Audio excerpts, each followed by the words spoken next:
For over 30 years, we've been serving delicious food to excellent people. Bryce Lantern takes pride in authenticity, serving fresh, homemade food to please any member of the family. Our food is always prepared daily. Whether you come in with friends or family, you'll appreciate that fresh is better.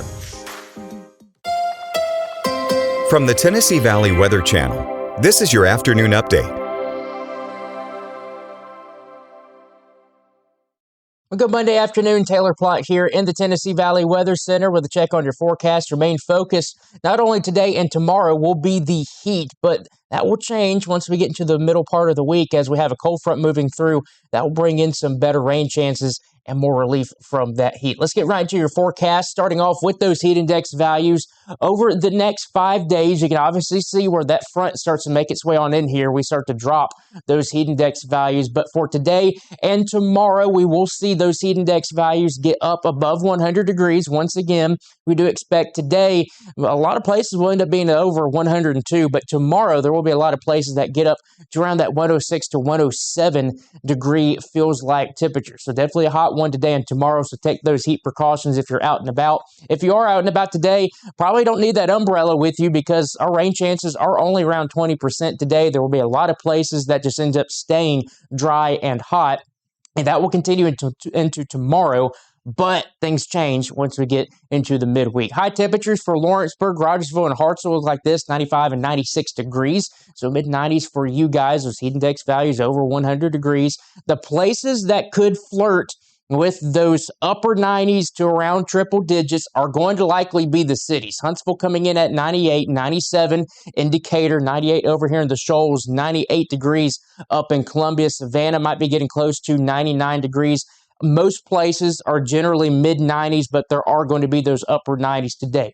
Evening forecast, if you have any evening plans, things are going to be dry. Temperatures will be dropping down into the 80s, but still staying warm, 80 degrees by the time we get to 10 o'clock this evening. Overnight tonight, temperatures drop down into the lower 70s. Cannot completely rule out some patchy fog, but I think most places are going to be fog-free going into your Tuesday morning. Tuesday, pretty much the same situation like today. Mid-90s, even some upper 90s expected. 98 in Fayetteville, 98 in Huntsville, 98 over there in the Shoals, 95 in Lawrenceburg, 97 degrees in Mount Pleasant with more of those isolated showers and storms.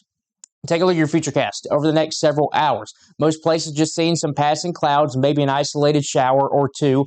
Going into your Tuesday morning, same situation like today. Mostly sunny skies can be expected. Once we get into the afternoon hours, some of those puffy cumulus clouds will start to billow up. Some of them could turn into some of those showers. As you see here, 4 p.m., not really a lot of shower and storm activity on the board here. Once we get into the early evening hours, maybe a few showers that try to develop. We'll keep an eye on some of those rain chances for your Tuesday. Things change, though, for your Wednesday and going into your Thursday. Wednesday morning, you see here at least dry, but that should change once we get into the afternoon hours because look at those rain chances, 70% for your Wednesday, 60% on Thursday, 50-50 shot for your Friday, and then we start to stair step down, although there is a little bit of uncertainty with what those rain chances might actually end up being over the weekend. And I'll show you why here, right here, with your European futurecast. We are still keeping an eye on Hurricane Erin. Depending on where this front and everything else is kind of positioned, will determine where this actually tracks. It's still not expected to make landfall, but as you see here, we move forward, it starts to get very, very close to those outer banks. Now, on Wednesday afternoon and evening, you see here, we do have that front that's going to be moving on through. That's going to bring us some better rain chances across the area. Erin makes what looks like it could be a drive-by of the outer banks. So again, we'll keep a close eye on how close it actually gets. On Thursday, you see here, we are still expecting those widespread showers and storms, and that continues on the European model here, even on your Friday as well. And look what happens over the weekend. It still kind of hangs around. So there's still that somewhat uncertainty for the weekend forecast. That Saturday afternoon seeing a good amount of those showers and storms. So there's a chance once we get into the weekend, there could be some higher rain chances. So we'll have to just keep a close eye on that. 7-day forecast looks like this. The heat continues for your Tuesday. And then with that front, we'll start to see those temperatures dip back down into the upper 80s with rain chances continuing, like I mentioned, into the weekend.